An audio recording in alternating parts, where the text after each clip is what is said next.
Hey everyone, in this video we will see how to fix Beautyrest heated blanket blinking light, quick controller reset and power fix. Fix 1 is reset the controller. Turn the controller off, unplug the blanket from the wall outlet, then disconnect the controller from the blanket. Wait 5 to 10 minutes, reconnect the controller firmly to the blanket. Plug the blanket back into the wall outlet, then turn it on and check if the blanket light stops. Second one is check the blanket connection. Turn off and unplug the blanket, then inspect the connector where the controller plugs into the blanket. Make sure it is fully inserted and locked in place. Look for bent pins, dirt or damage.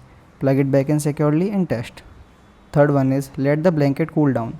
Turn the blanket off, unplug it for 20 to 30 minutes. Then make sure the blanket is spread out flat. Plug it back in and test again. Fourth one is try a different power outlet. Unplug the blanket, then plug it directly into another wall outlet. Avoid extension cord or surge protectors. Turn the blanket on and see if the light stays solid. Fifth one is check for blanket damage.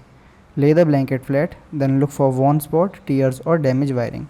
If the blanket has visible damage, do not continue using it. Thanks for watching.